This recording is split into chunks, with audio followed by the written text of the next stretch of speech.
Hello and welcome to the PowerFish podcast. I'm Fish. And I'm Ben. Today, we're going to be going through a list of philosophical questions from ranging categories, but we're starting this at 8:30 at night.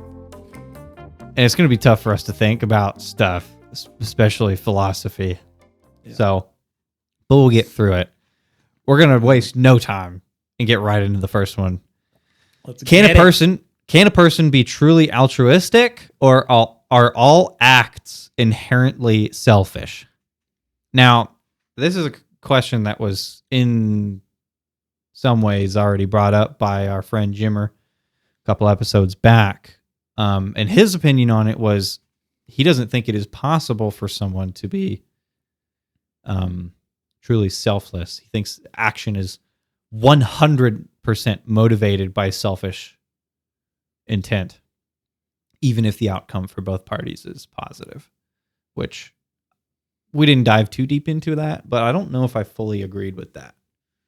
Can you be truly, can I think I did ask him that directly. Can a person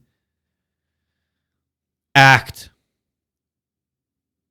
with 100% the other party's interest in mind?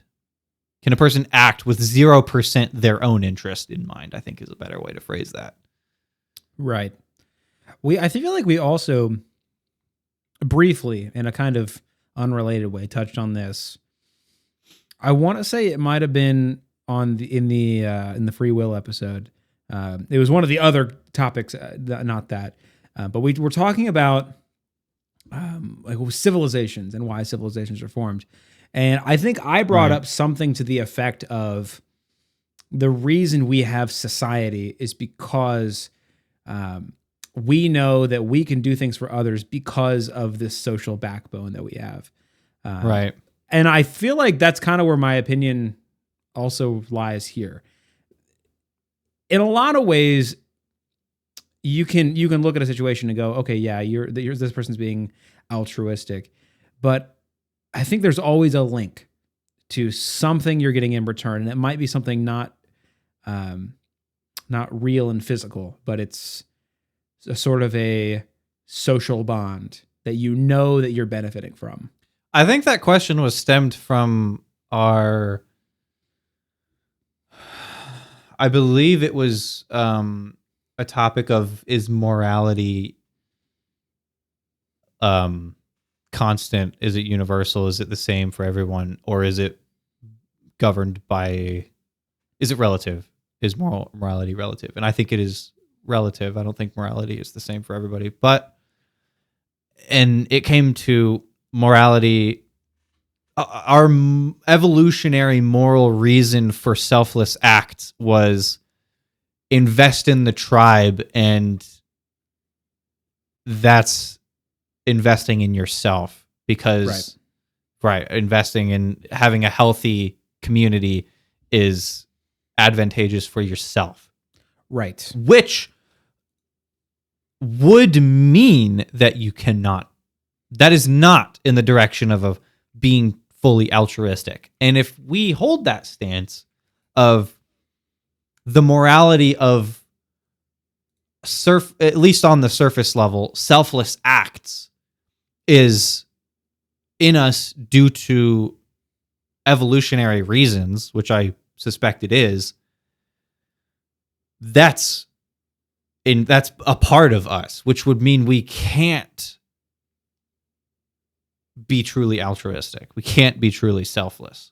Right. Our acts, our good deeds are evolutionary in nature to be selfish. Yeah, I feel like that's how I feel about it. Like I said, and there's so many situations where it will appear as though you are behaving altruistically. Right.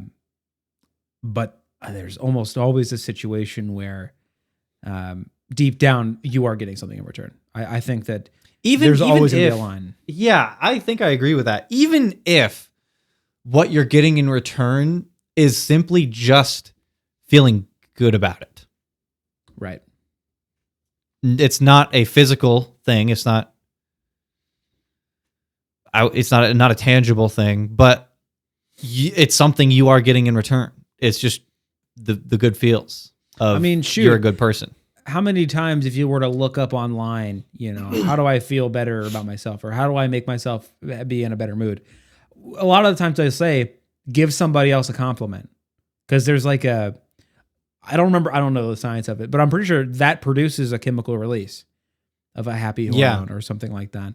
In a lot of ways, one could make the argument that giving a compliment is self-serving.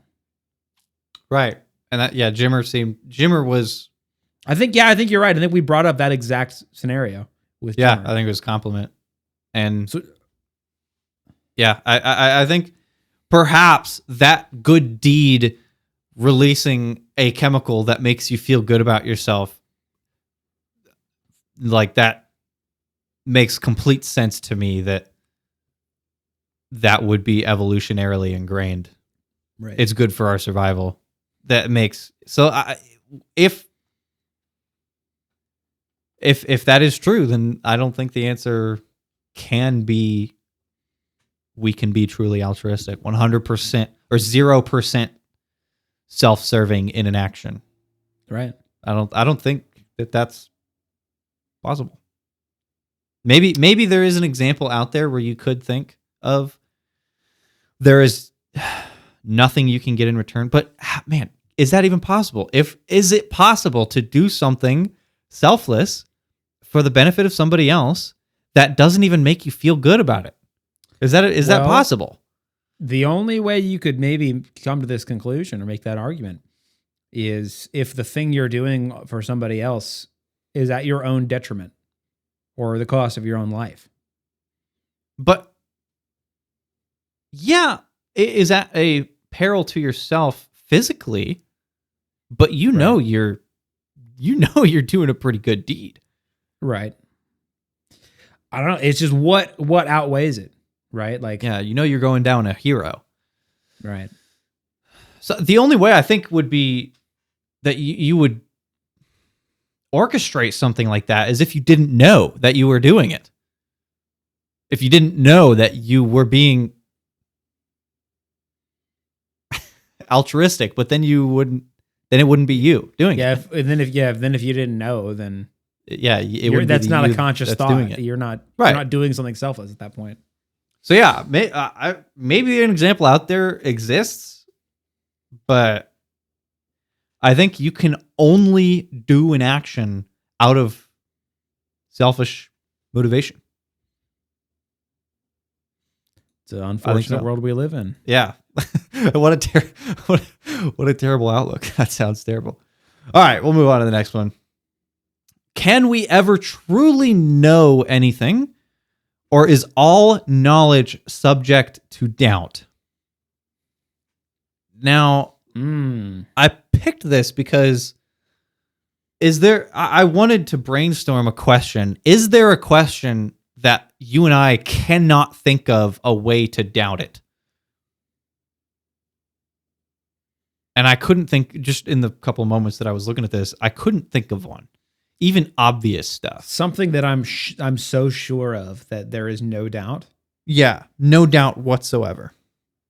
Because here's the thing.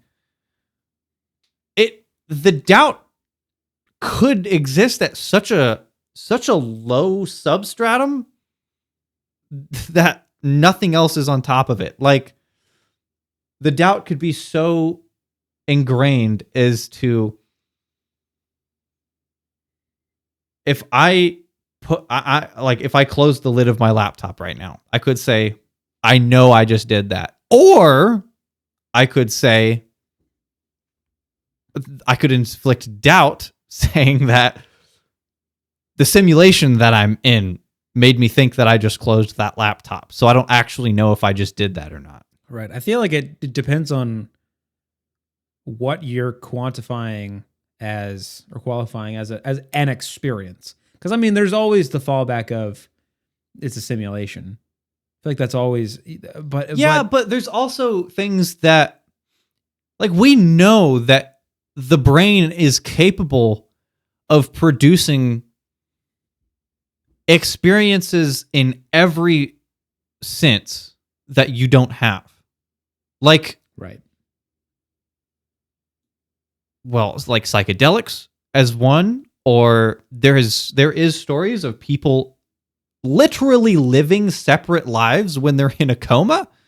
Like, Right. so like your brain is capable. For all we know, we could be right now in a coma. One of us, when we wouldn't know, Right. because our brain is just that good at screwing us up. I feel like, but that just comes down to that conversation we had. Was that last time around? No, that wasn't. Well, whenever we had that conversation on, can you know the truth? At what point is there is the truth and there is our truth, but there's always going to be doubt. So you have to go off of your best knowledge and just hope, basically. Right. I almost think that this question, or at least boiling this question down to where we're at currently, you're just kind of looking for doubt at that point. Which I don't think there is. The question is, can we ever truly know anything? And if what it means, if what it means by know is objective truth outside of our perception, I think the answer is no. We can't truly know. Right. If we are, that is that question all over again. It's we literally if we were outside of our own perception, would we be actually correct? And there's no way to know that. Right. All we have is our perception. So I suppose by that logic, then you're right. We wouldn't be able to know. We wouldn't be able to know anything beyond our perception. Therefore, anything beyond our perception is unknowable, and therefore we don't know it. Yeah. So, yeah. But here's the thing: it's not asking right now. Can we ever truly know anything?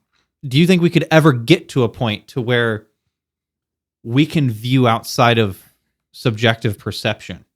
If the world, if humans never came to exist, if life never came to exist on Earth, what would Earth look like? Would green still be green? I don't know. We just perceive green. Like, this is that question over again. Our brains evolved to decipher what keeps us best alive, not decipher what is the most objective truth outside of our perception. But can we ever know? I don't think you can, by that logic, because there's always going to be something unknown. I think we even talked about this in an episode. There is so much to know that there is probably, anyway, not a way for us to know everything. And besides, the universe expands. So there's always something on the outer reach. Now we don't even know that for sure, because there's been theories of, so the universe expanding up to some time in the last few years. I believe the common knowledge was the universe is expanding at an ever increasing rate, which doesn't make sense in classical physics, which is where the idea of dark energy came from. Right. Is it has to be getting energy from something because it is picking up pace.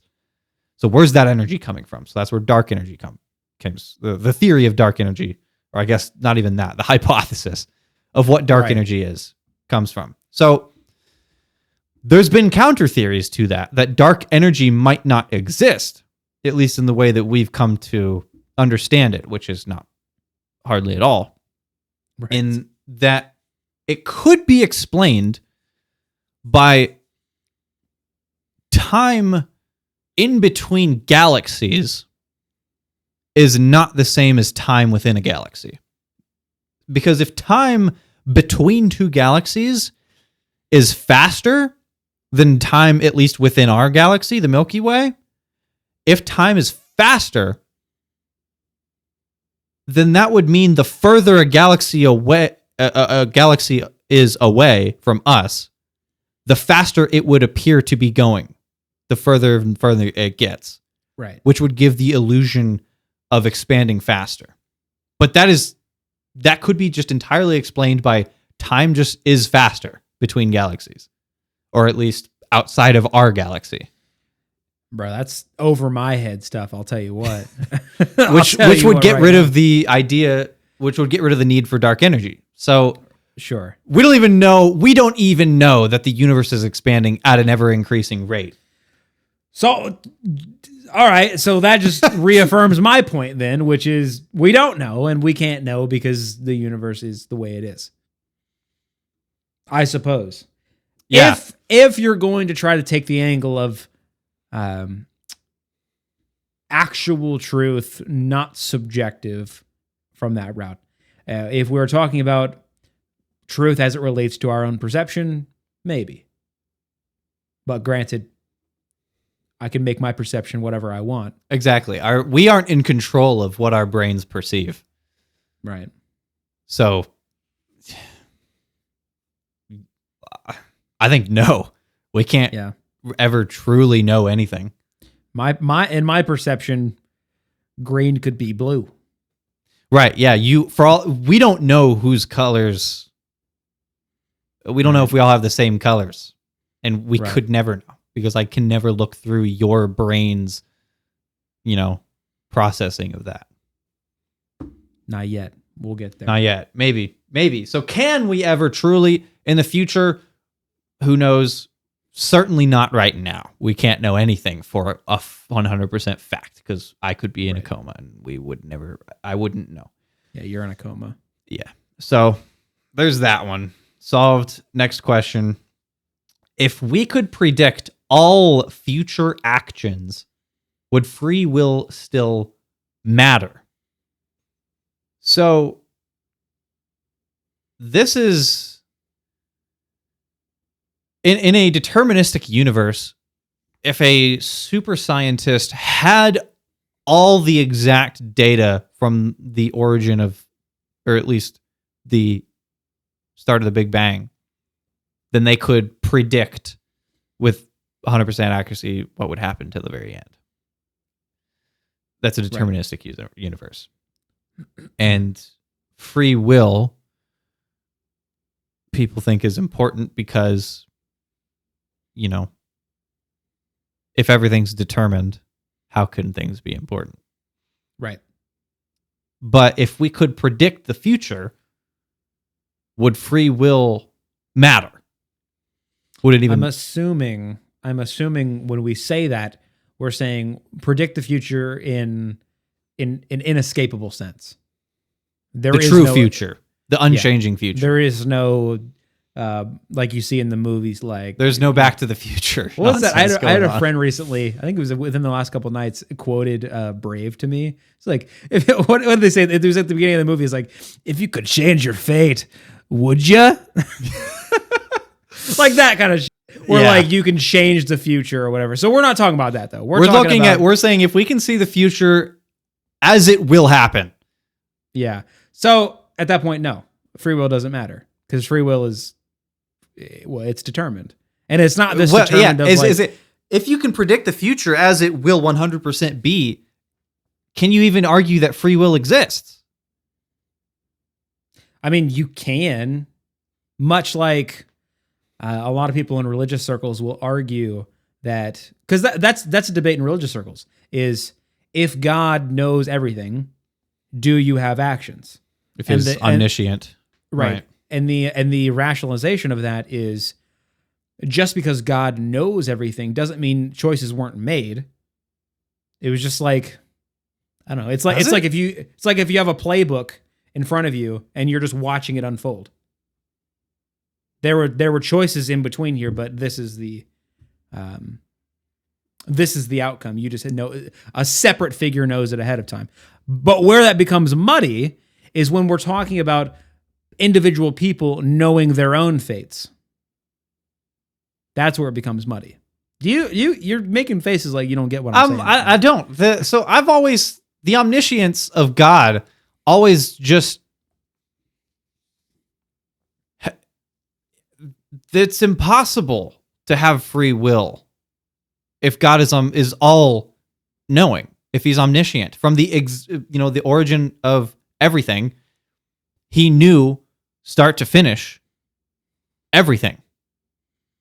How that there's no free will in that, because if you change, well, I've also said this about it doesn't make any sense if you're omnipotent and omniscient, because if you know the future, you know what you're going to do, and if you're all powerful, you can do anything except if you change your mind, you already know the future, so you know what you're going to do, so you can't actually change your mind. It's a paradox. You can't be both. If you're all powerful and can do anything, except you're all knowing and you see what you're going to do, it means you don't have the power to change that, which means you're not all powerful. So you're either all powerful or you're all knowing. You can't really be both at the same time. Right. Well, so to get back to the heart of this question here. So the reason I say that is because, at least in my view, in view of people I've talked to, free will can be justified because someone, in this instance, God, knowing your actions in advance doesn't mean there were not choices to result in those actions. But his choices. Because he knows. Say it again? But they were his choices, right? The idea being that it's still your choices. How? Because you made them. He just knows what you're going to do ahead of time. So wouldn't that be him dictating? No. He just knows the actions. You make the actions. He knows. If he knows the future, he set up the future, didn't he? I don't get what point you're trying to make here. If you're all knowing and you know, just because I know what's going to happen doesn't mean I orchestrated it. And I am God in this situation. But if you orchestrated everything from start to finish, past, present, future, the idea being in this particular deity worldview, this particular religious worldview, God is the one that sets things in motion and simply maybe guides history to an extent, but not in the individual. God is present, but not actually making people do certain things at specific times. He just knows what's gonna happen. This is not a control situation. This is just a knowing situation. See, I don't see how that can be the case. If I'm gonna make, I'm making a video game, and except it's not a video game, it's a movie. If I'm making this movie, animated movie,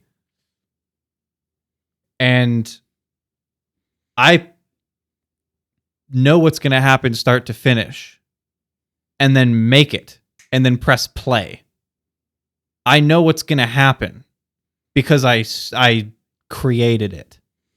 Okay, but here's the problem. Here's the problem with that. In this movie situation, we are not actors. We are flesh beings with brains. Well, who's to say? Nobody's to say. I'm not making a claim on the universe right now. I'm just saying what some people think. Oh, I'm not saying I believe that. I'm just saying that if let's just scale this movie up. Let's scale this movie. We get so good at making movies. The movie is now a full-scale simulation. Okay. Okay. The same applies. I know what's going to happen because I created it. Even though these people in the movie think like us, they think and they have all this stuff, but I created the movie. I know what's going to happen start to finish. They do not have the option to change my movie. I created so it. let's talk about this like a simulated movie. Let's talk about like an AI generated movie, right? You push the generate button, right? Or open the computer, get to the right window, push generate. But then the process of life, or the simulation of life, takes place, and decisions are made by the simulation that are out of the control of the button pusher. You don't control what AI does. But here's the thing. In this instance, me as the AI button pusher, I would know every single thing that the AI is going to do. God didn't press a button that he's omniscient. He knows all. He didn't press a button that generated something that he didn't know what was going to pop out. He's the one. He's the AI. He knows everything. He knows start to finish. Right. He knows. Okay. We got a little off track with the AI talk. I feel like that's not very helpful because you're right. God is not a button pusher. He is a creator. But I think you can create the setting. You can create a character, right? But in this situation, a character has autonomy. And you can say, okay, action. And I know what's going to happen, but they don't, or something. It's not something that's exactly. He knows what's going to happen. It's determined. That is not free will. That is us acting in a determined universe because he already knows. Sure, that's fine, but what I'm saying is that's not like a predetermined plan. I feel like there's a disconnect there. How can it not be a predetermined plan if you knew the start to finish when you created it? Is that not if that is not a plan, what is? I'm trying to think of an example to get this through your actually bulletproof thickness level head, but I can't really come up with an example because this is beyond human type of thinking. This is we're talking about, in my opinion, stuff that isn't real. But what I'm trying to get at here is just because the outcome is laid out. If you can know it, but you aren't performing it. It's just known. That's my point. Which I don't think is possible. If you created a lot of people, including probably me, would say God isn't possible. So yes. Okay, I'm trying to break down the worldview of how it's possible for an omniscient being to exist without determinism existing. If it is determined by God from second one, because it is determined by God from second one, and he knows what he's going to do to second infinity, how is that not determinism? How is there the ability for us to change God's plan in that? It's the difference between knowing and planning, or knowing and acting. That's where I'm coming from. Let me extend an olive branch to you. Here's my olive branch. Give me the OG. Here's the OG right now. More like the OB. The OB. Olive Garden, but branch. So OB. Give me the OB. So in our world, in a human's mind, that is impossible. It could not be. You can't know something and for something to exist autonomously, right? You can't. That's not possible. You're right. I'm talking about just a theological concept here of knowing an outcome, but not intervening. knowing the outcome with no intervention. Except all the intervention was made at the point of creation. All the intervention needed. Obviously, yes. Set in motion. It's honestly the idea of, and this is another theological concept, of guided evolution. That is a concept that has been brought forth because of the substantial evidence that evolution exists. But that's kind of where the idea not stems from, but exists in within. Which that is more akin to deism, which I could totally get behind. A God started things and set them in motion. And that's all he does. He doesn't read thoughts. He doesn't capture that thought. Just grab it right out of the air. But that's not omniscience. That's not omniscience. Okay, but what if just brainstorm a minute. Just put your mind on autopilot and just think for a minute. What if that same God just so happened to know, didn't do it, but know what's going to happen? Then that would be omniscience and there would be no free will. That would be deterministic. Why does what the God knows play such a big role for you?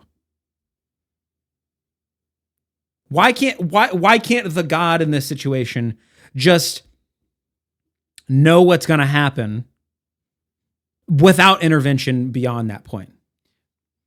Why can't an all-knowing being? I'm not saying there can't be intervention. I'm saying it is impossible to have free will when the being that created us, that I don't believe exists, when the being that created us has omniscience. Why? I don't... Because how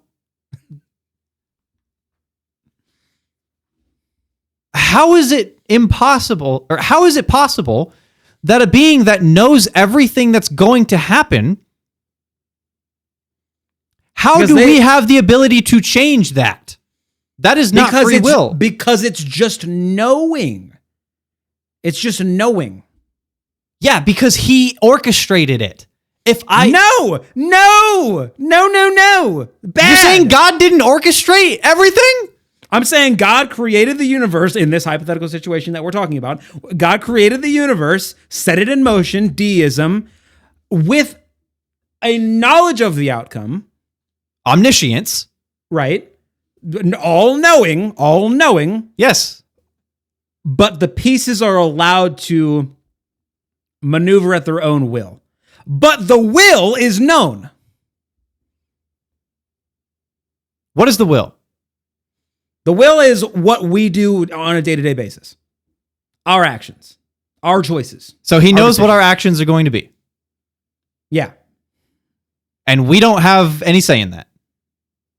He knows it's going to happen. Our say is the actions we make. And God knows the outcome of those decisions. And he knows the actions we're going to make. Right. Because we made them. And he knows he knows us. Therefore, and he knows except we didn't make them. He made them when he created the universe.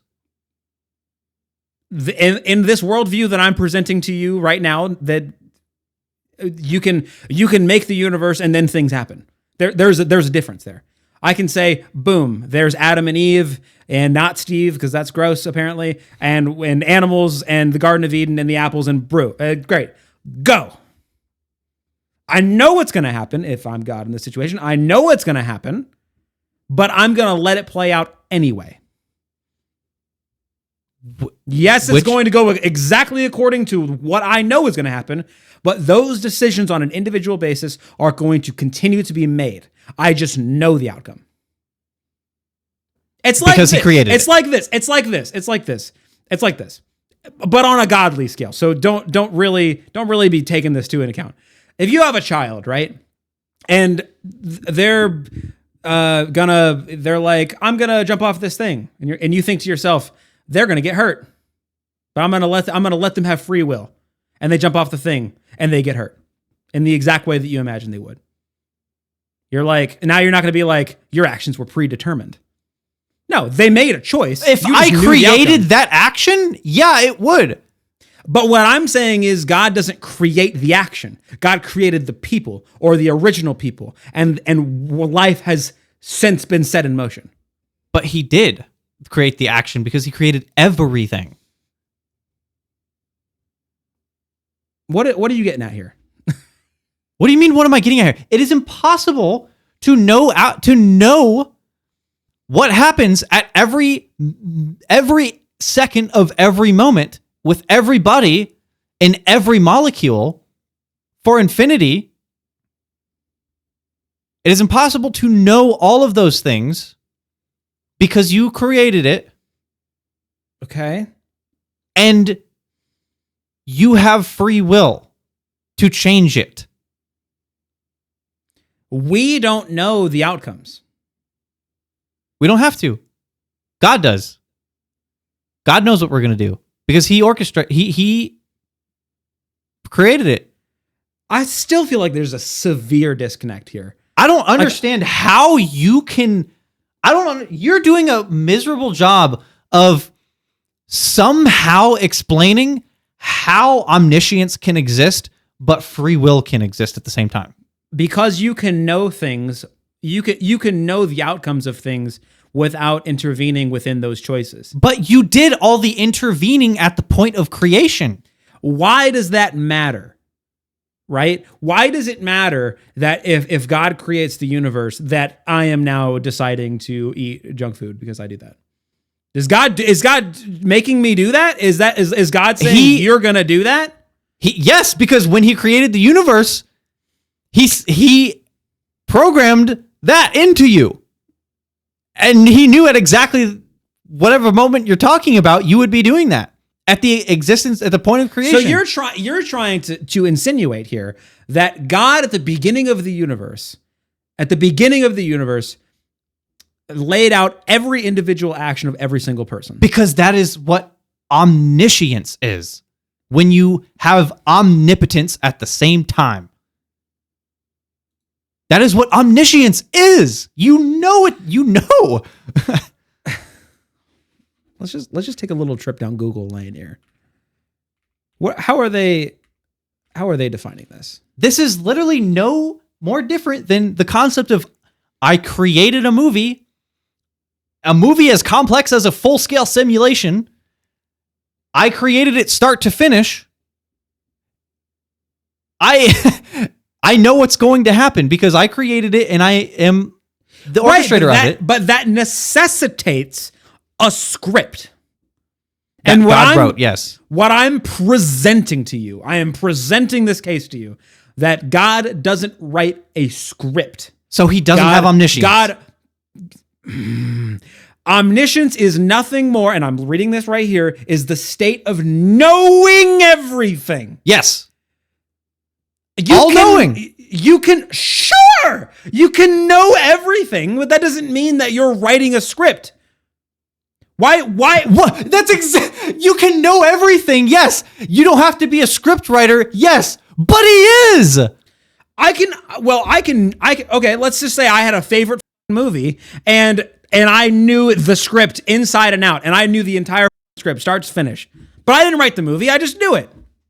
And I bet the people in that movie don't have free will to jump out of the script. but that's not what we're talking about. That's exactly what we're talking about. We don't have free will when an omniscient being that is omnipotent at the same time exists. Omniscience is all knowing. We know this. And omnipotence is all power. And we know this. Yes. That does not necessitate, if we are looking at religion, and specifically Christianity for our sake of argument, through the lens of a guided evolution or a God sets in motion and allows to play out situation, just because God knows everything and God is all power or is capable of anything, does not mean that individuals are at the whim of God.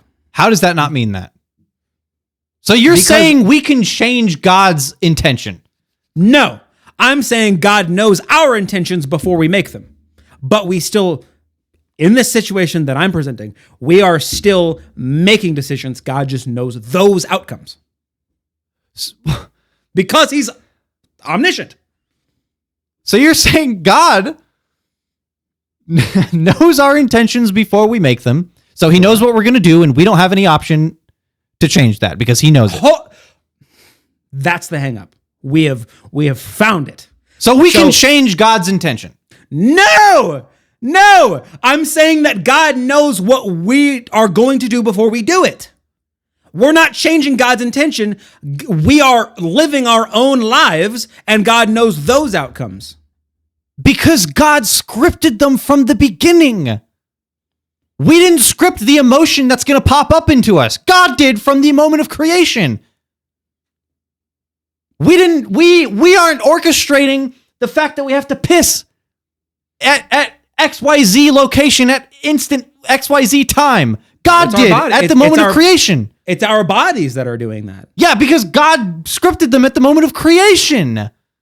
Anything that you do, say, think, or breathe, anything that exists in you, anything that exists in material, matter, any of it, if you take it and pick out one point and say, yes, that was me, I can say, no, that was God's script from the beginning of existence because he planned it. Anything in existence, you can say, yeah, I did that. No, God scripted that in you from the moment of existence. Anything you say. Therefore, you cannot have free will when omniscience exists because he knows. That's the difference. That's the difference between what you're talking about, what I'm talking about. What I'm saying is that whole God put it... I think what you're doing is putting more emphasis than I am on what is taking place at the moment of creation.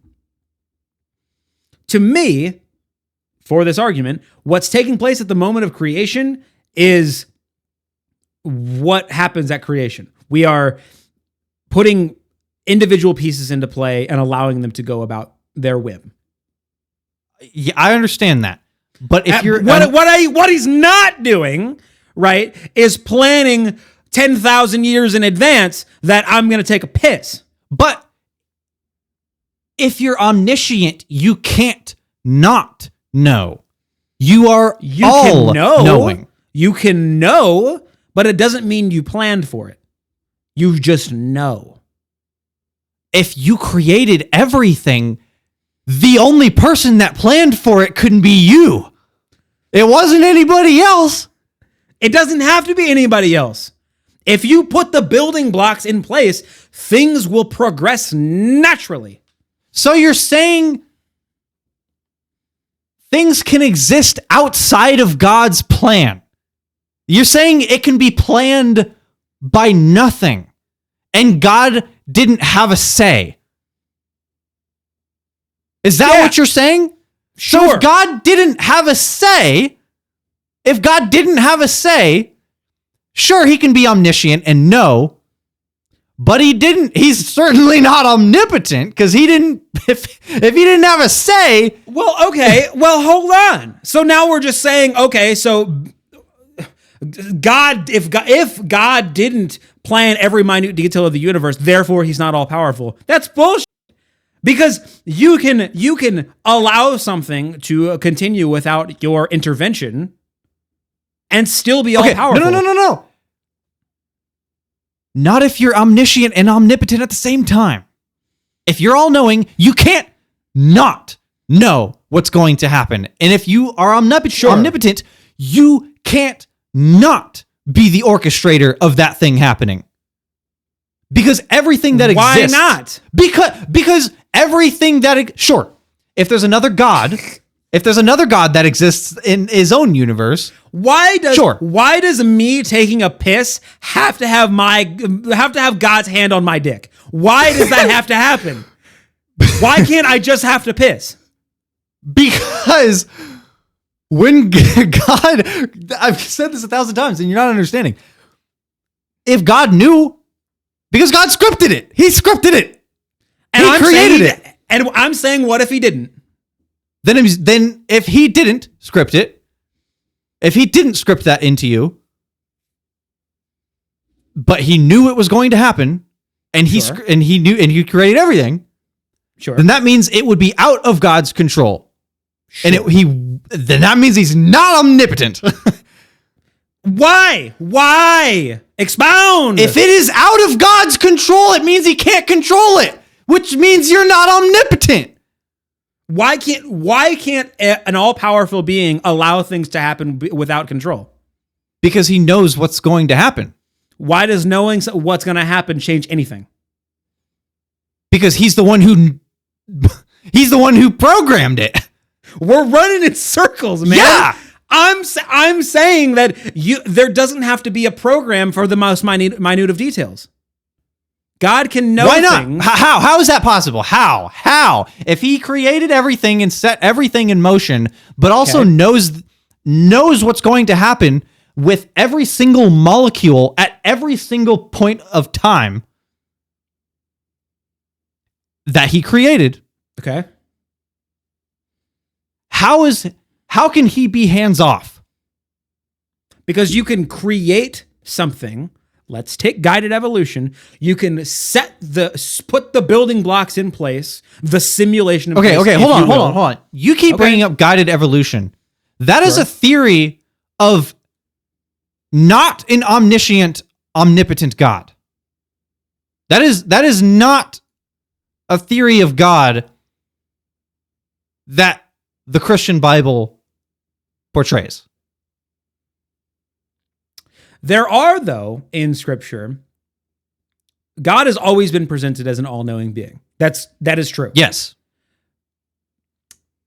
But there are passages of Scripture that would indicate, I'm not a scholar, but that would indicate that something had gone against God's plan or something like that. Or God doesn't favor the outcome, so to speak. The outcome that he knew was going to happen. Right. So, point being, and again, to reiterate for maybe the umpteenth time, I don't believe... Neither one of us believe God exists. Maybe that, but the very least, we don't believe the Christian God exists.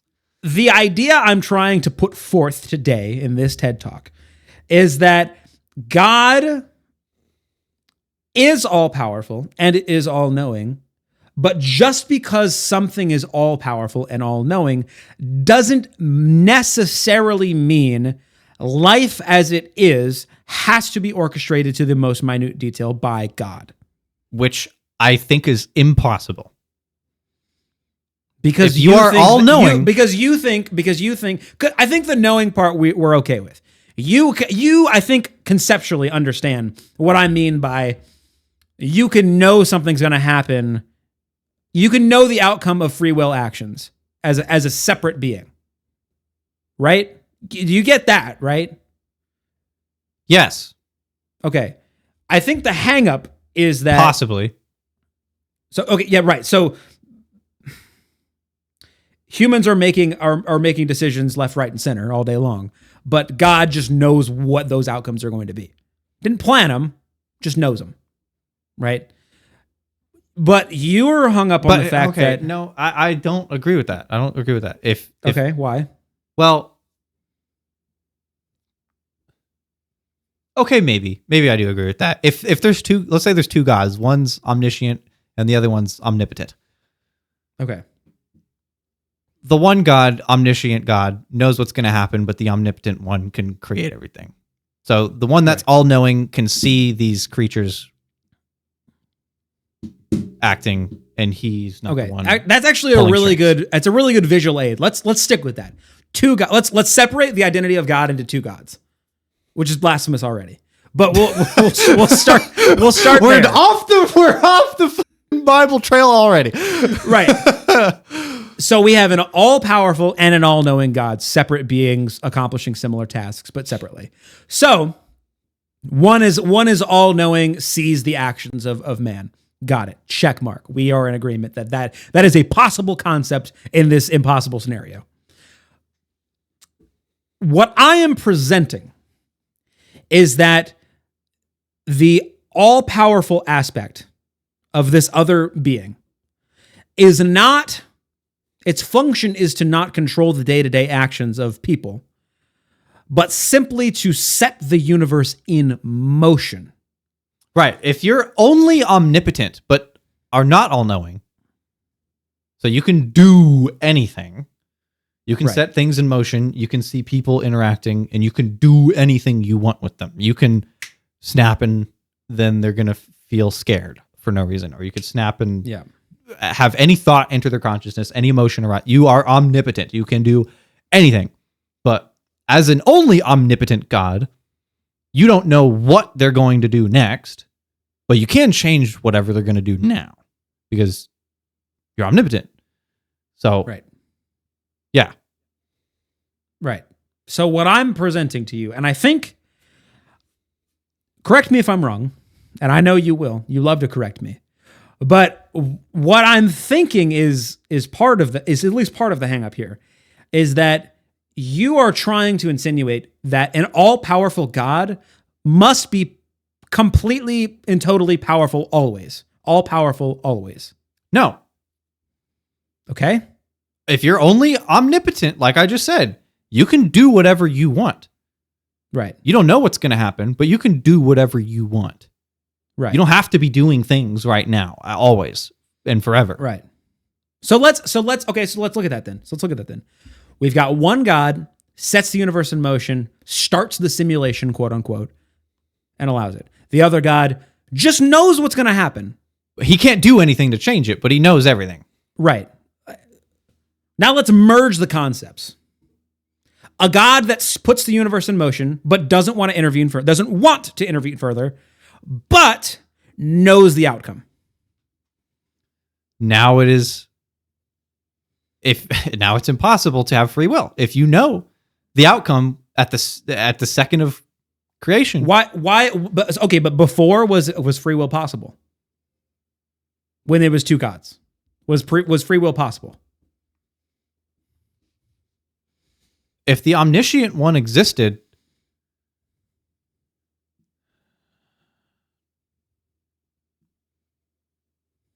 well, I don't think no, because the omniscient one knew what the omnipotent one was going to do at any given moment, and he already sees. He's looking at your DaVinci Resolve timeline, and he sees each frame. He knows all the frames, and there's nothing anybody can do to change those frames. Right. But therefore, but the contents of those frames are the free will actions of man. If the contents of those frames are laid out, and I'm omniscient, I didn't create the frames, but I can see all the frames, past, present, future, and I know all of them. And the contents of the frames are there. Are you in agreement that those frames cannot be changed? I agree. Because I'm omniscient. I know the frames can't be changed. You know the outcome of free will actions. And therefore those actions, I know the outcome of that. What you just said was an oxymoron. I know the outcome of free will actions, meaning free will, the ability to change outcomes. But if I know the outcomes and it is unchanging, there is no free will. That is an oxymoron. Okay. Just because the outcome of decisions are known, I don't think we are. It is. I don't think free will is not allowed if we simply know, or some other being simply knows an action's outcome before it takes place. What makes free will not possible is when those decisions are in fact predetermined. There was no. The decision itself is predetermined, not the knowledge of the outcome, but the decision itself. So the omnipotent guy, the one that created it all, right? The one that, and what I'm positing it. What I am positing is that the omnipotent guy simply put the universe in motion and allowed it to go on its way. There is no interaction on individual decisions. But if you're also, yes, sure. The omnipotent guy can do whatever he wants, but he doesn't have to be always doing the thing. Right. And when he's not doing the thing and people are making decisions still, that is what? Free will. Sure. And if there is no existence of an omniscience.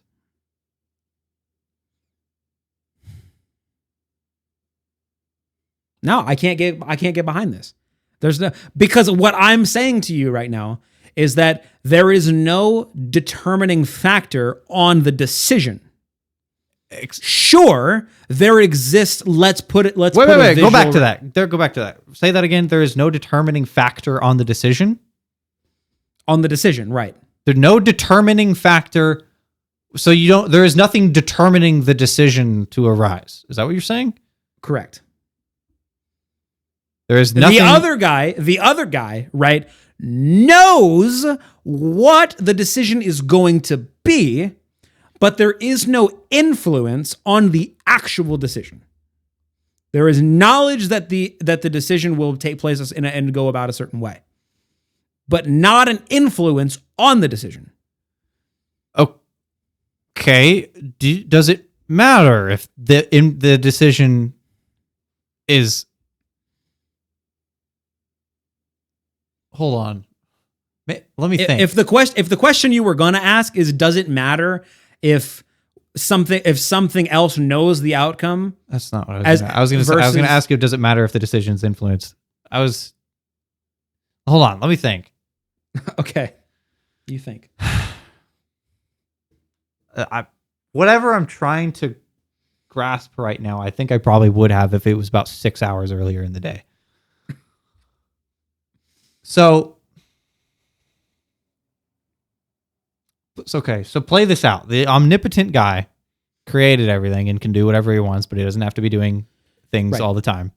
Right. And let's make sure we get this caveat in here. Guy creates everything, but doesn't have to be. In those moments where he's not playing God, quote unquote, free will is taking place. Decisions that are made by individual people is free will. Maybe the perception of free will by the omnipotent guy, yeah. But to the omniscient guy, he knows what the omnipotent guy is going to do. And he knows what the omnipotent guy created is going to do. He knows all that stuff. He's not the one controlling it. Sure. And there's nothing... There's not the omnipotent guy can't change the DaVinci Resolve frames. Right. The people that the omnipotent guy created can't change the DaVinci Resolve frames. The omniscient guy knows he's got the timeline open. It's there. It can't change. And if it is entirely unchangeable, that means you do not have free will, because if you had free will, you could change something. But to the omniscient guy, whatever you think you're changing was always going to happen anyway. Even the omnipotent guy, his actions are already known by the omniscient guy. If the omnipotent guy looks at a person and changes, and he says, "Oh, well, I'm going to make them scared right now," and then he's going, "Oh, actually, never mind. I'm going to make them happy." To the omniscient guy, that I'm going to make them happy frame was always there to begin with, and it can't be changed because the omniscient guy's, he already knew. So therefore, if it can't be changed, if the outcome that happened was always going to happen because the omniscient guy knew it was going to, that is not free will for anybody. Right. But what I'm saying is, and I think you said it, I didn't catch everything you said because you went off on a bit of a rant there. I was trying to keep up. But what I think you said there in that bit of thing that you said was that the all-powerful guy, the omnipotent guy, has his timeline open. I think you said that.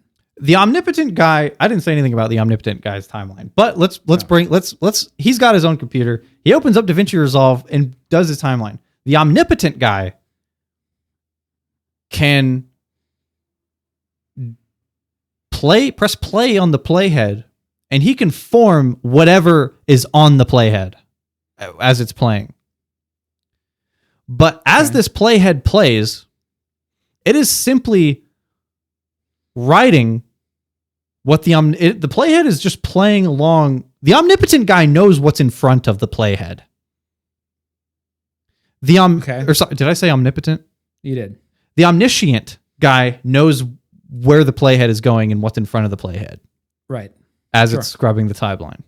The omnipotent guy, to his own perception, right, can create what is on the playhead as it goes by, but he can't create what's in front of the playhead. Okay. He can't change what's in front of the playhead. But what I would say is that in this hypothetical situation, the omnipotent guy is not creating it frame by frame. He created the initial frames, and the rest is simulated. Okay. Yeah. So let's say the frames that he's not messing with are generated frames from results of what he did and what the omnipotent guy did in the past. Okay. So they're generated from what the omnipotent guy did in the past. And what's taking place within those frames are the actions of people. Correct. Yeah. Unassisted, Yeah, the omnipotent guy is not doing anything. If let's say he did a thing, and then the rest of that playhead, as it goes on, as it generates footage, it is simply generated footage from progression of what the omnipotent guy did earlier on. But he's not doing anything right now. Sure, got it. So it's generating. This playhead is generating footage as it goes along to the omniscient guy's timeline. Yeah. What is being generated is already there. Right. Because he knows what's going to be generated. Right. Whether the omnipotent guy is messing with it or not. He's omniscient. Yes. Yes. Therefore, you can't change what is being generated on the timeline because the omniscient guy knows what's going to be generated on the timeline. Whether the omnipotent guy is doing anything or not. Therefore, if you can't change what is going to be generated on the timeline, whether it's the omnipotent guy or not, if it can't be changed, there's no free will. What the omniscient guy has in front of him is the completed simulation. Yeah. And we're using a simulation as an idea. That's obviously throwing things off because simulations are inherently predetermined in a lot of ways. They ebb and flow, but whatever. But anyway, he has knowledge of what the free will is going to do and has done and is what is going to do in the future. Then it's not. That is, again, that's an oxymoron. Why? What do you mean why? Free will? What does free will mean, Fisher? What is free will? Describe it to me. Free will is autonomous action. You are doing actions with no outside intervention. It is purely your own will. And so could you say it as you have the ability to influence your future? Yes, absolutely. You have the ability to influence or change your future. Right. And what the omniscient guy is seeing is the results of your actions. Is the result of your changed futures. But there is no changing. To the omniscient guy, his timeline has stayed the same. It's nothing's changed. And if nothing's changed, and if nothing's changed, then your free will doesn't change anything. And if it doesn't, then that's not free will. What the omniscient guy is seeing is your free will in its final form, your final actions, your final influence. So the things that were always going to happen no matter what. Right. Because of the decisions made. The things that were always going to happen no matter what. Right. Meaning you couldn't change them no matter what. Hold on. Okay, I see where you're going with that, and I retract. So you can, this omniscient guy can know what's going to happen as the result of individuals' free will in their final form, right? Free will takes place to some finality, because there is the universe always exists in finality. Which would you describe that as the present? I suppose. Okay. I suppose the most current the moment that we are having the most influence over is currently the present.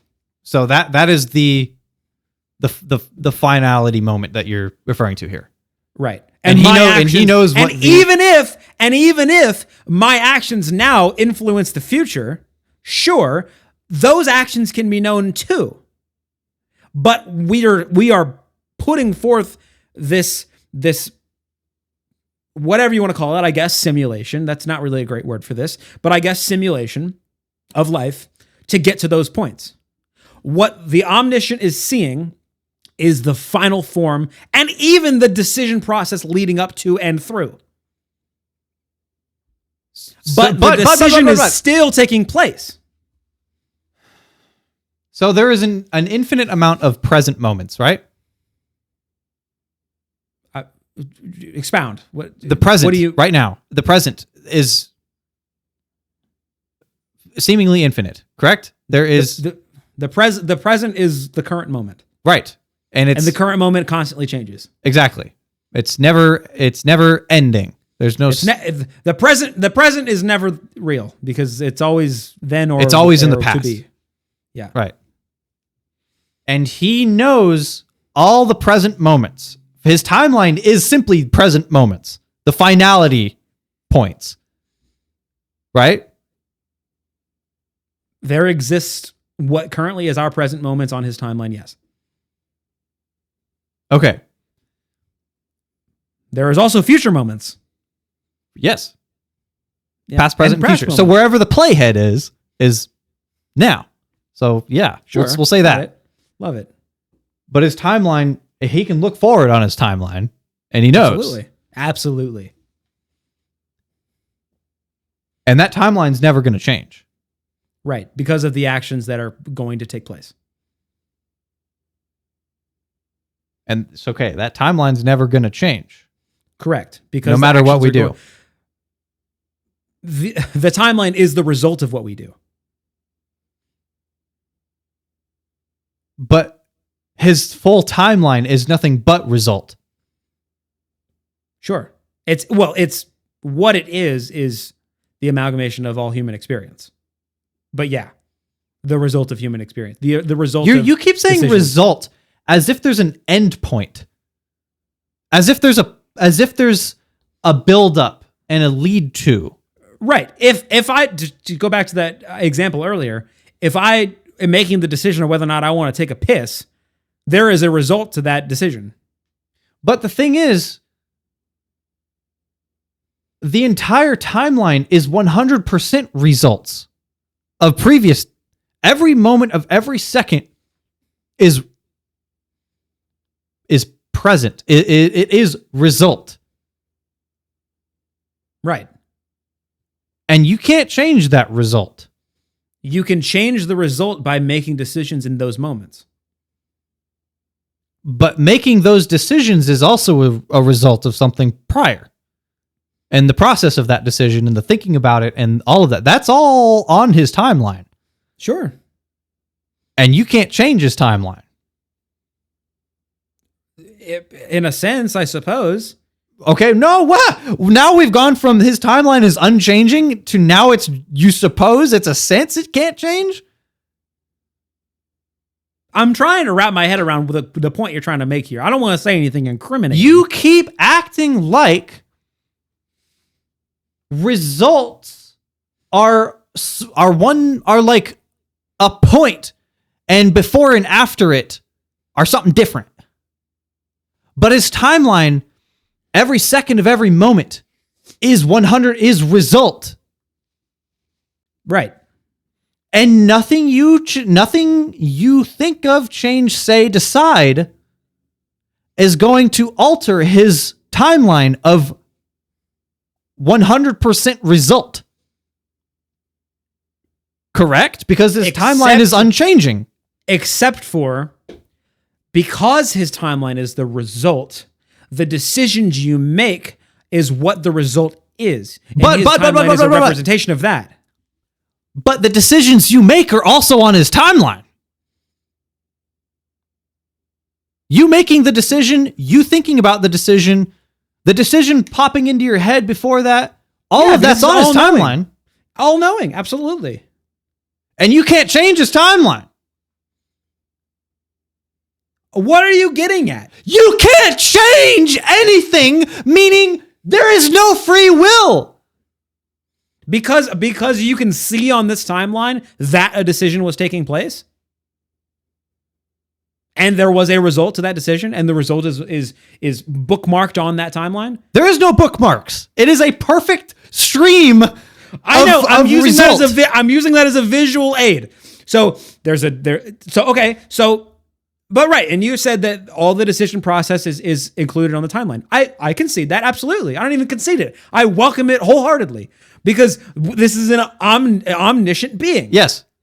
So every aspect of the decision-making process that is free will is... Hold on.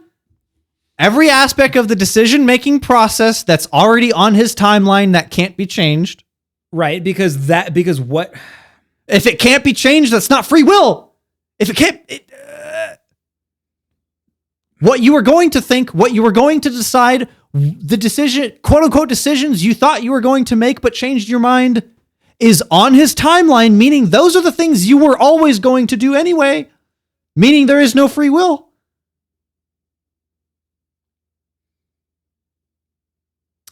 But I said this maybe 45 minutes ago, but I'll say it again.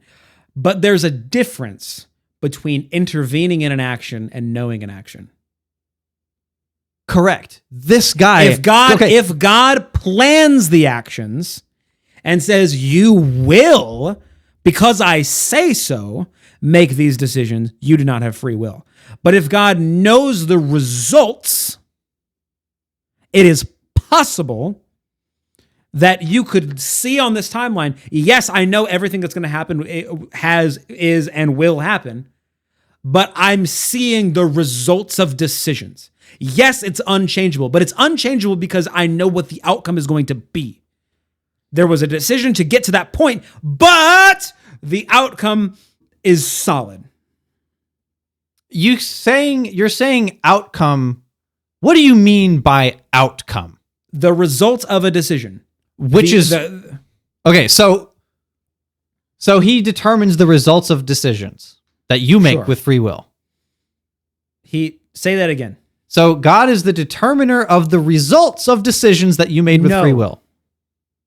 God knows the results. He knows the results of the decisions you make with free will.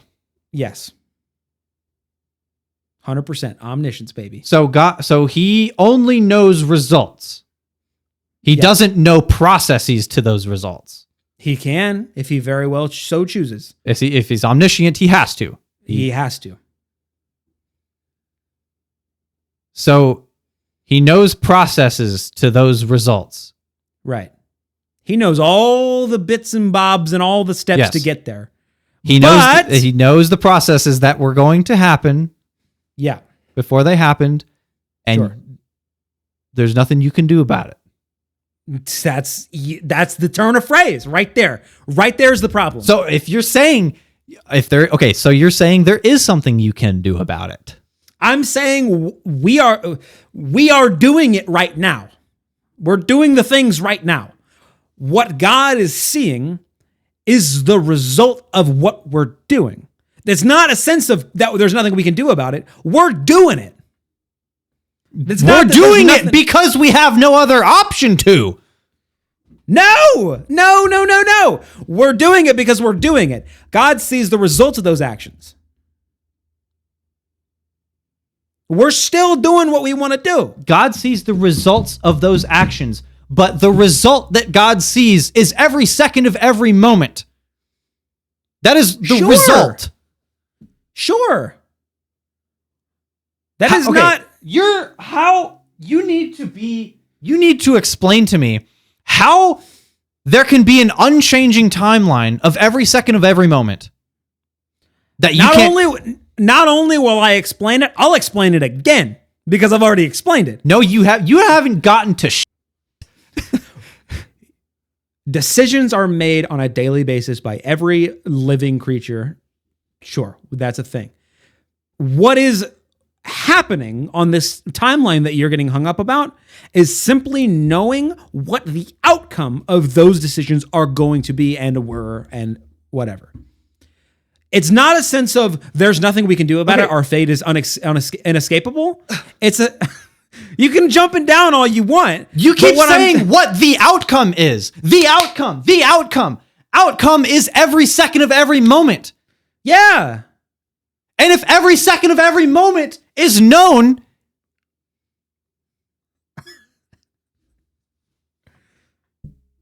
finish the thought. I'm going to say what I've said 100 times that you don't get. If every second of every moment, every outcome, I don't even know why you're saying outcome because it implies that there's an end.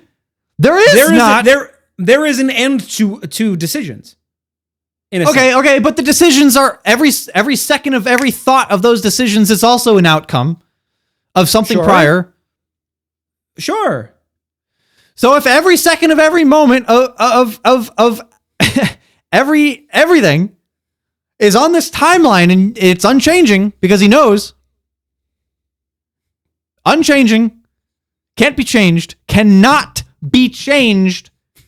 That means if it cannot be changed, that means why would it be changed? Why would it be changed? If we are talking about, and you love this word, and I'm going to use it again, the result of actions, right? The result of free will is recorded, and the processes up through and beyond are recorded on this timeline.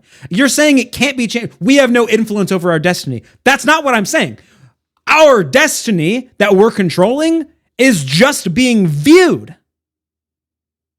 There would be no need for change because our final decisions for those particular moments is what is being seen, and the thought process leading up to and through.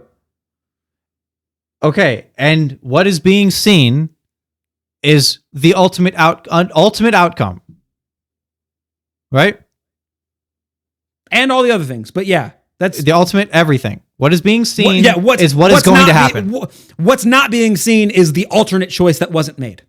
If I went and took a piss because I needed to piss and I pissed, what's happening on God's omniscient timeline is not me holding in my piss. It's me pissing. Yes. Because if the alternate outcome did happen, it would have been on his timeline. Right. Correct. His timeline is a representation of what is happening through our free will. It is a representation. There's no... This is so roundabout. If the timeline can't be changed, because it can't be, and you agree with that. Absolutely. It cannot be changed. Ever. For any reason. What is going to happen was what was always going to happen. Because that's the timeline. What is happening is the timeline. If that's the way you want to view it, then that's fine. Okay, that's not unchanging. And me saying what happened was always what was going to happen is the same thing. What was always going to happen is the unchanging timeline. Right. But the reason I say that is because the way you're phrasing that makes it seem like this inescapable thing that there is no choice and it's inescapable out of your hands. Okay, wait. If it can be escaped, that would be changed. Why would it need to be changed? Because it is nothing but the result of what the actions are. Why would it need to be changed? It would, if you have free will to do whatever you want, the timeline changing is necessary. The timeline isn't a set plan. The timeline is what the outcome of actions is going to be. Yes. It's what it is going to be. You don't and need it cannot to be deviate. changed. Let me speak. I swear to God, I will smack you into next week. I swear to God. What we're looking at here, we're not looking at a plan that's being set in motion and you need to deviate. We're talking about what the outcomes would have been anyway because of free will. It's not predetermined. It's knowledge of the future. There's nothing to deviate that's from. an oxymoron. We're also talking about God. So, I mean, I suppose that's an unknowable thing anyway. It's clear that you're never going to understand how an unchanging timeline means it can't be changed. No. I understand what you're getting at. I understand what you're getting at is if a timeline is unchanging, therefore you can't change it, therefore no free will. I understand that. Totally get it. What you're not understanding is what I'm talking about when it comes to this timeline, this hypothetical timeline of it's not about deviating from the timeline. The timeline is the result of free will actions. Yes, it's known, but we're taught that's what omniscience is. Knowing the outcome, knowing all things, knowing all decision processes that lead up to a certain point. Right. And if the point that it is leading up to is what the point was always going to be, no matter what. Sure. Yes. It was what it was always going to be, no matter what. Right? Right. No matter what, including no matter what you can do. Because that includes no matter what. Your actions. But there were still decisions on the individual's part to get to that point. There were still individual decisions to get there. Yes, a separate being, God in this situation, knows the outcome. To get to that point, so the decisions made to get to that point were free will. Right. So let's rewind a little bit. Okay. So the decisions that you made to get to that point were free will. We're going to rewind. To get to that point is now those decisions that you're making. Yeah. Okay. Those decisions that you're making are now the point that we're going to get to. Right. This point is on his timeline. So it's decided. Yeah. Okay, so those decisions that we were making to get to the previous point is now a new point. So that's decided on the timeline. So let's rewind it a little bit before that. It's not decided on the timeline. Well, the timeline is unchanging. Right. Right. It's the representation of our actions, free will.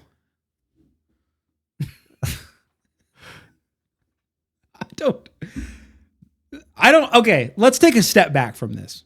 Let's take a step back, maybe a leap back at this point. I've already said it. We're talking about something that is unknowable. Yes. Up. Right. But I think what you can know is that if you have omniscience, then that can't be changed. And if it can't be changed, there's no free will. That seems pretty knowable to me. The fact if there is an omniscience is unknowable, but so it kind of just comes back around to something that I asked you pretty early on, which was, why does knowing an outcome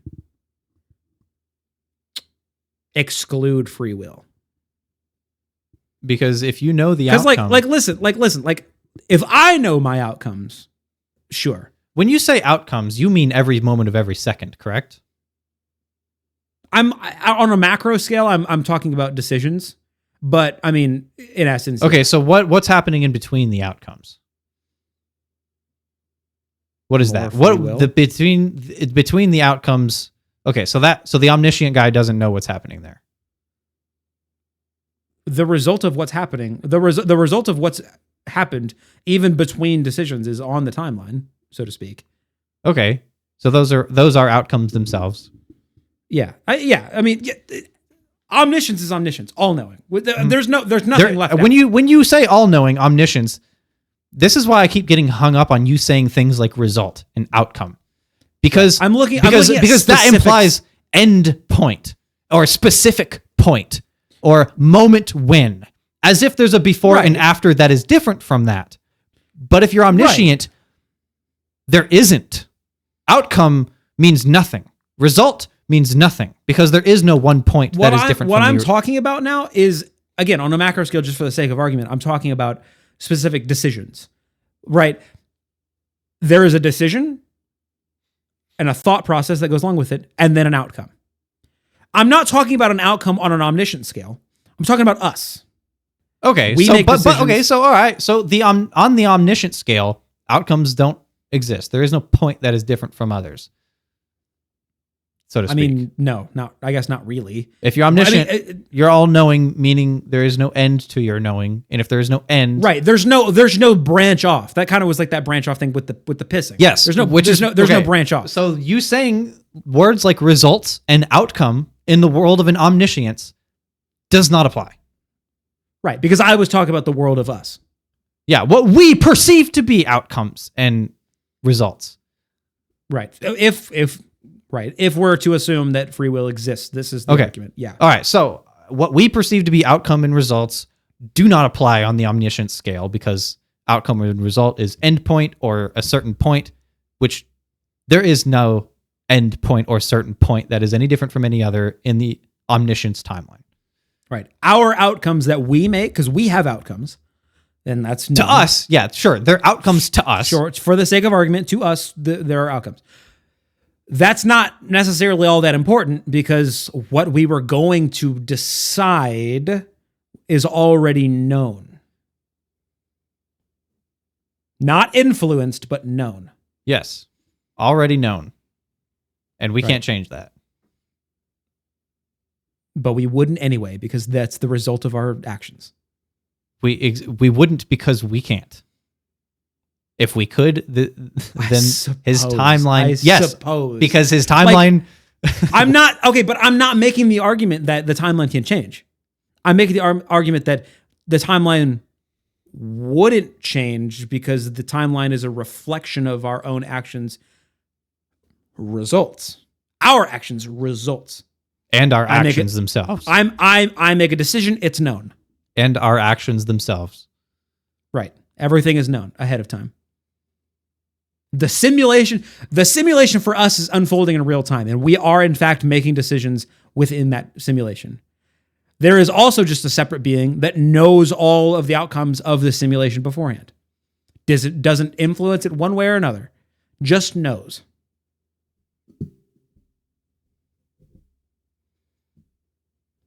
Sick. There's no way you're gonna concede this.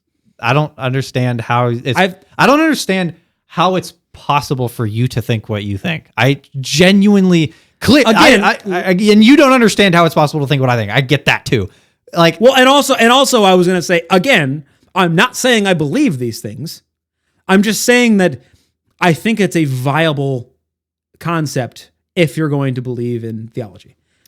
Like, it's viable. And I'm not even going to say I'm not even going to say that it's popular.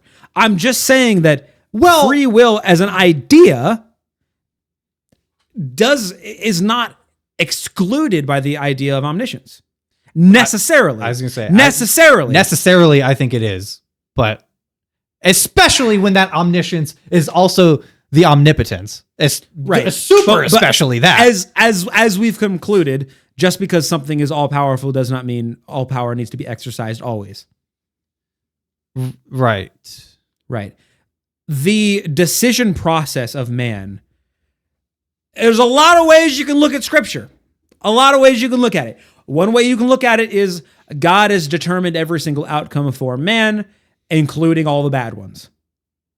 Another way you can look at it is, and this kind of comes up a lot in the Gospels, is your decisions and how that influences your salvation. Your salvation is predicated on the actions you make, the decisions you make, the things you say. Mm-hmm. What's the point? Now, this is a deep thought. What's the point of conversion or talking to or trying to convince people of God or Jesus or their impending doom, right? If those actions are predetermined, what's the point? There is no point. Correct. There would never be a point in doing that.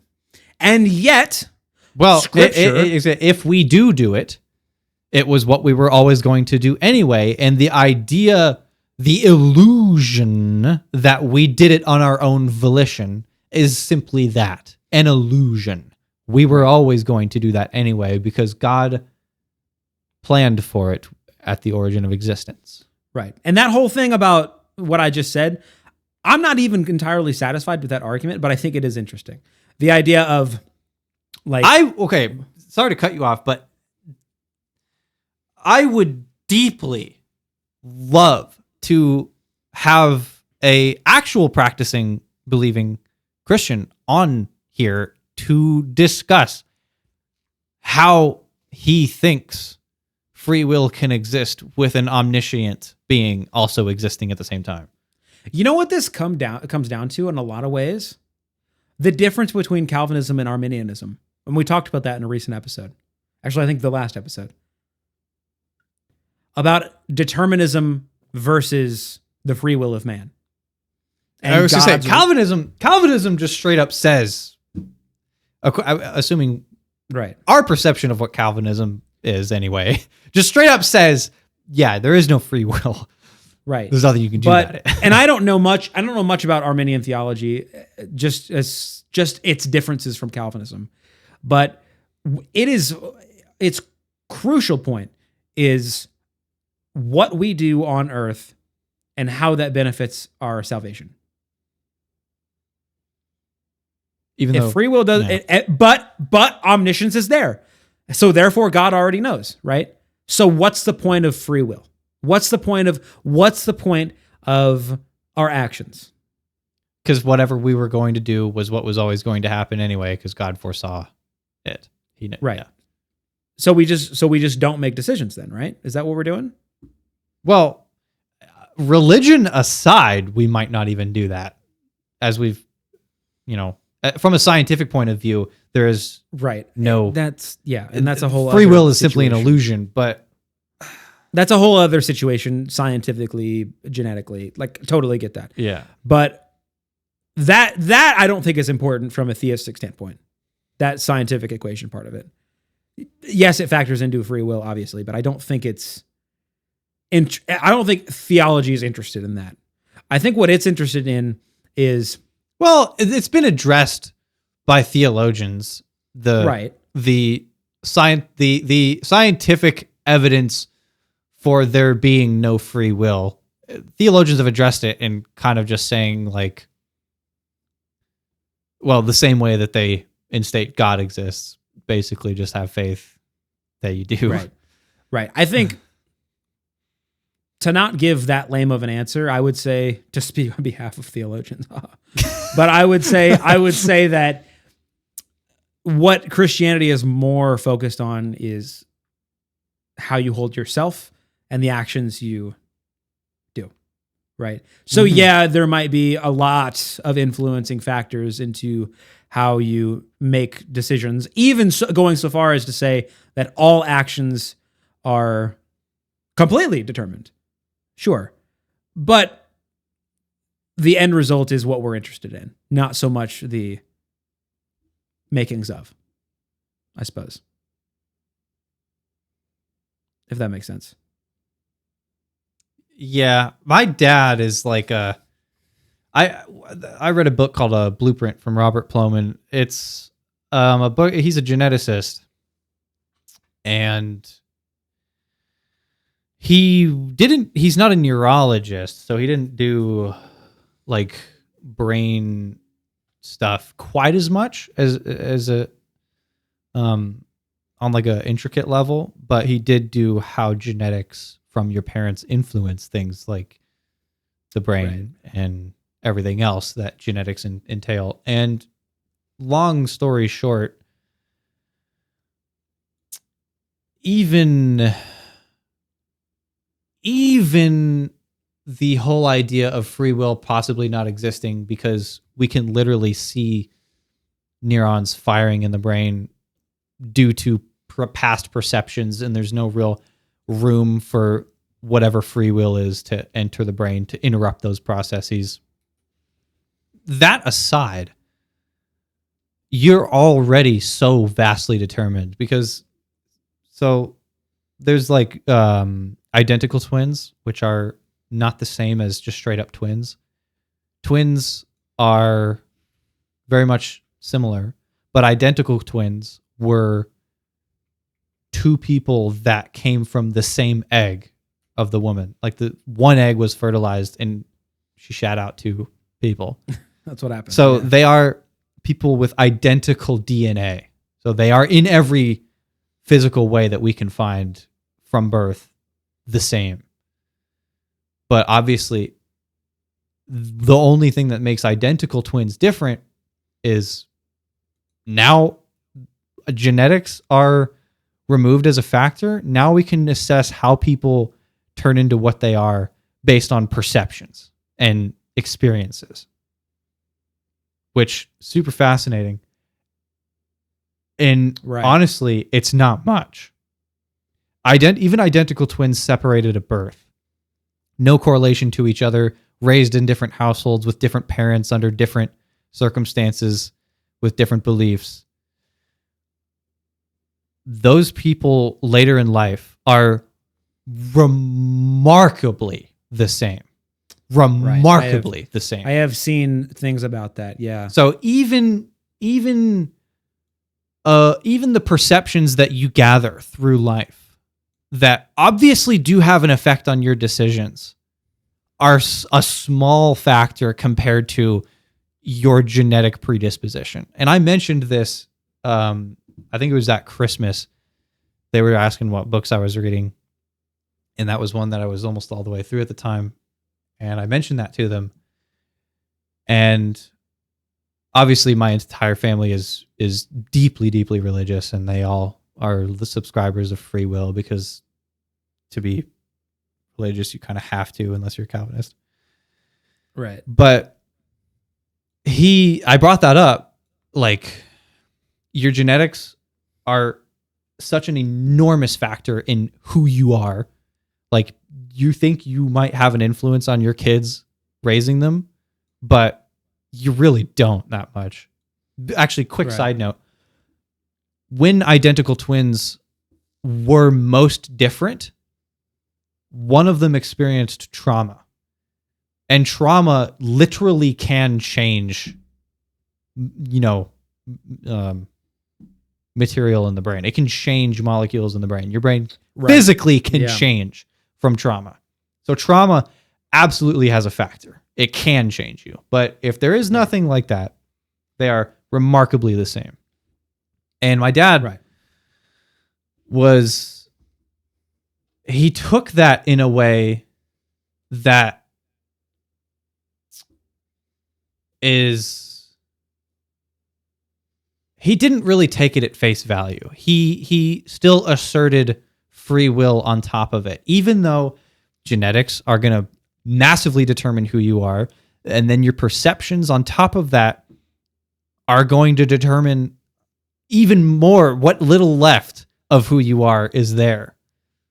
And your brain, obviously, we've done this on a previous episode, your brain is going to then fire neurons in a way that is predictable based on your perceptions of the past. Right. So the things that stack up against there being free will on an individual level are just it's stacked pretty high. And it's just kind of, they just didn't really want to talk or think about it. Like my daddy is just like, yeah, but you have the free will to change. Right, and that misses the point. I was gonna say, and like, yeah, kind of do you though? They just kind of, and basically everyone was on the same page as my dad. They don't really want to think about life as something determined. It makes them uncomfortable to think about it in that way. So they just kind of say, yeah, but I think free will exists, therefore whatever, bro. Yeah. And this is a great opportunity for me to reiterate something. I'm not saying, by all the arguments that I've made today, I'm not saying that I am a subscriber necessarily of free will. What you were trying to explain was how my family would argue to me if we started that argument, I'm sure. In a way. And honestly, I think that I was honestly even more than that, coming from a linguistic standpoint of, maybe that's a bad word to use, but in the sense of, because something can be known doesn't mean it's determined. And kind of arguing that philosophical point, not a religious point, and not even like a I want free will to exist point, but just as I think in a certain situation, maybe knowing doesn't necessitate predeterminism was the point I was trying to make. So all that to say, I'm not making the claim that free will is true and determinism is not, because I agree with that. I agree that there is mounting evidence that free will is maybe not what we once thought it was. I would also say, to my point when we talked about it last, which was, what does that change for us? Which is nothing. Right. Yeah. It may be very interesting. Good science, but yeah, like, what are we going to do about it? But from a theistic standpoint, I think there is an argument to be made for free will. I think it exists. To me, it's, I wouldn't say convincing, but plausible. I believe that 100%. 100%. I think consciousness, like I said, we don't really know where free will can sort of get its way into the process of making decisions, but I don't know. Maybe once a decision enters consciousness, the consciousness can do something. The consciousness can maybe alter or change the direction that the neurons were going to fire. Maybe, possibly. Like we do know that is actually, I would say, entirely plausible, because we do know, and we don't know how this works, but we do know. Consciousness, things you think in your consciousness, even though consciousness appears to have no material element, it can affect material elements like the brain. There are things like trauma. Trauma is exactly what I'm talking about. If you are traumatized or experience something traumatic, it will change the literal physical way your brain is set. Yeah. So how is something that isn't material changing something that is material? That there's no law of physics that says that exists. So entirely plausible that free will could exist, and we just, because consciousness is entirely immaterial, can't identify it. It is entirely plausible. It's entirely plausible, and from a theistic standpoint, to just nail this point home, which you don't agree with, a God that knows all things doesn't necessarily mean that individual actions or individual decisions are influenced. To know doesn't mean to do. Yeah, and I just don't. I think if there's an existence of an omniscience, I don't think we can change what the omniscience sees. And if we can't change it, then that's not free will. So I think we can have free will potentially in this whole consciousness example, but if there's an omniscience, I think that kind of goes out the window for me. And that's funny to me. I don't know. It's because in my mind, right? This is the interesting part. This is the part where we step back from the debate and look at it on a whole scale. You're smirking for some reason. Yeah, it's just I was thinking about how long we were arguing. It was like an hour, over an hour. The interesting part is that to me, it's completely plausible. Completely plausible. What I'm saying about omniscience and free will. That's why I want somebody else. I want somebody else that truly, not just you trying to make an example of someone that could believe this. I want somebody that truly believes any Christian, really, any Christian that believes in an omniscience God, but also has to believe in free will, because then your whole you can choose to save yourself thing goes out the window. So they have to believe in free will. But the God also necessarily says there is a omniscient God. So any Christian, I would love to explain to me how they see it. And maybe then I'll grasp it. But I don't see how that's possible right now. And to your credit, I totally get what you're saying. I totally get it. I totally get why you are viewing this as a complete paradox. And how it cannot be rationalized. And I think it just comes down to the way we view, well, for one, determinism, right? But also how we view what knowing is. You and I think, this is my theory, right? And I'm really smart. You and I view an omniscient being knowing differently from each other. Yeah, I think so. Because I would agree, right? If something had control over my actions, no free will. Clearly, no free will. Well, just to kind of take that and rewind with it a little bit, that is what the Christian God is. That is the combination of omniscience with the omnipotence that we started this argument with.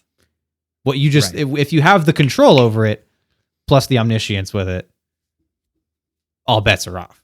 That's and I would agree. The Christian God. Well, I mean, which again, some people, the fact that the Christian God exists with both of those traits, but the Christians also necessarily have to believe in free will. Well, I guess I think there's the paradox for me. Right. And I would say, like we've said, I think that you can be all powerful and all knowing and not have intricate control. I don't think that's, if things exist, it's because you made it that way. And if sure, yeah, initial control always. But if there's nothing can poof into existence.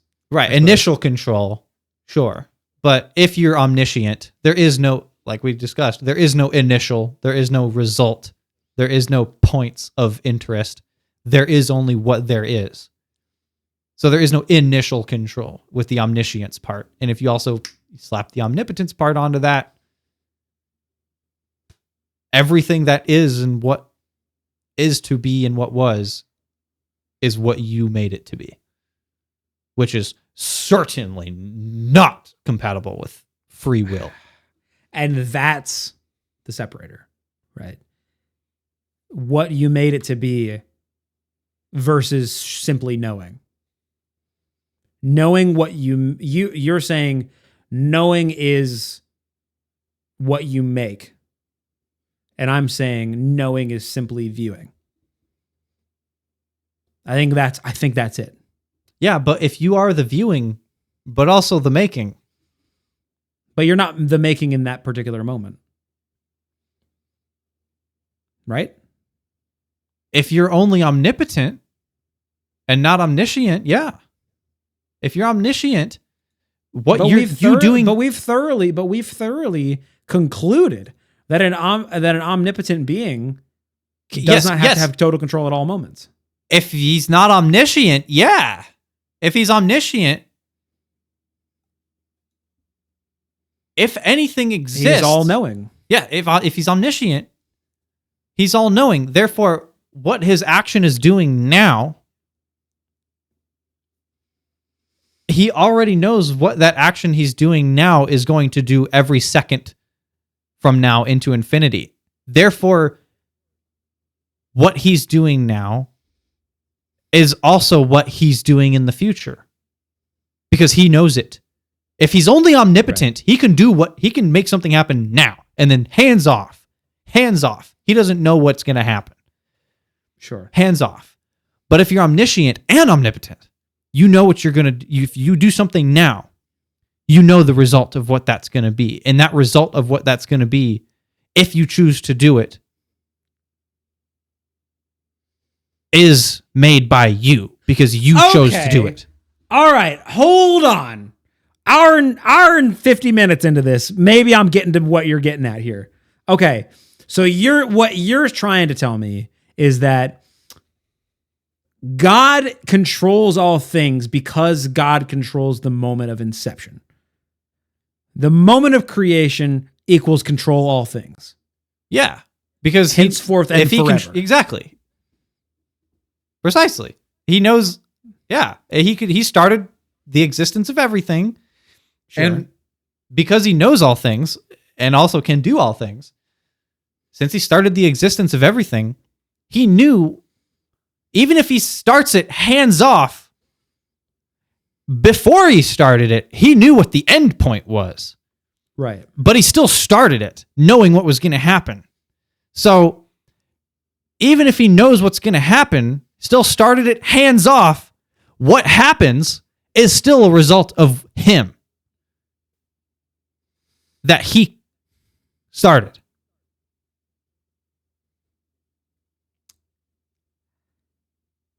I could see how you'd come to that conclusion. And I don't see. Mistaken. I don't think you're wrong. No, And there's, I don't. I'll say this. And again, to read it for the 15th time, I don't necessarily believe any of this. But me being the devil's advocate, wait, quick side note, which is crazy, by the way, that neither you or me believe any of this, but we can go at it for almost an hour and a half. That's right. Wild. Well, now you just made me lose my train of thought. What was I about to say? I was about to say something real good here. I don't remember what it was. Man, that's tough too. These are things, if you don't keep the train of thought, if you get off the train, you might not be able to find the train again. Right. Okay, I'll say this though. The argument that I'm presenting, and I'm presenting one being the devil's advocate here, and you're presenting the other. What you've just said, the way you've said it, I think I jive with the most out of all the things you've said, because you've said a lot of shit. But yeah, as far as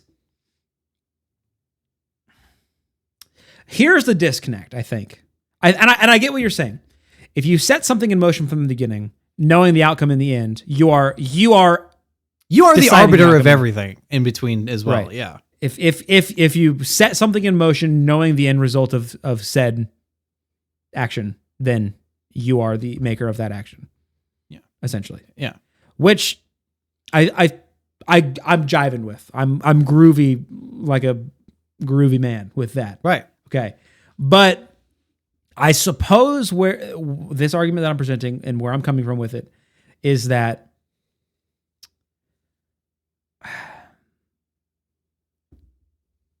at the most minute of detail, does that matter? Matter in what sense? Matter to who, to what, how? Does that matter? Well, for one, to us.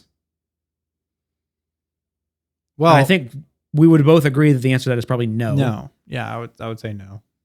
Because where my mind goes back to, because it's a great example, is the pissing example. All comes back to pissing. The decision of me to piss or to not to piss is not something that I would really view on a cosmic scale, right? And me or doing that or not doing that, I would say that I have the free will to make the decision to go piss right now or to hold off a little longer. But I suppose you could say that because God created the universe and knew that I was going to piss, should I decide to piss, means that my piss was predetermined. Yeah. I guess. Yeah. But I suppose still, at the end of the day, when the day ends at the end of the day, It's night. it's night. And you've made a decision, but have you? Yeah. But have you? Yeah. And I would say the answer to that is maybe, but also maybe not. This is exactly why I think the answer is kind of. This is exactly why I want somebody that actually truly believes this to chime in, just to see what I would be interested they to would know. say. Because, like I said, I don't necessarily believe that, but I could understand how somebody could rationalize it. Well, the fact, Somebody absolutely, the fact that I just battled someone for an hour that doesn't even believe it can rationalize it. I think 100% someone that is actually convinced by it can find a way to rationalize it. Well, surely. shoot, it's like your dad, you said. Yeah. You were saying. Well, I didn't press him on that. Like, I don't know where he would have gone with it. He kind of just, I mean, him and the rest of my family, they just took my, and I didn't even explicitly say, yeah, I believe there's no free will, even though I do. I didn't really want to say that because that would be kind of a dead giveaway that I'm not like them. I'm not a Christian. But Right. I stacked up the evidence part, but didn't speak out the conclusion part. And Right. they kind of just dismissed all the evidence in place Right. of the 2,000-year-old book that they have. It's a So difficult if I thing. pressed on it, I don't know. Really, I don't know where it would have gone. Well, we know for a fact that it is difficult to try to tell somebody that they don't have control over their actions. Right. The illusion of free will. Yeah. Right. That's a tough concept to even grasp. I don't even know if I fully grasp it. Free will feels so real. And like we've said, free will could still exist. Yeah, it might be. Who's it to might say? Be. Right. Who's to say? It's unobservable, but it might. So is consciousness. So it might be there. So let's do this. Let's leave this episode on an uncertain but uplifting note. Let's leave it here. Let's leave it at this. We can't know anything for certain. We know what we've got. It's kind of like what I said in the other one. We can't know the truth, but we know what we've got, and we got to make the best of it. I think the best thing we can do is be good to our neighbors. The best thing we can do is be selfish, which results in being good to other people. The best thing to do is be the biggest asshole you can be to remind people that other people are better than you and give them hope for the future. Right. That, I think being asshole equals positive outlook on life for the people around you. It's directly correlated, and we just linked it. All right. Go out there, be an asshole, and we will see you next week. See ya.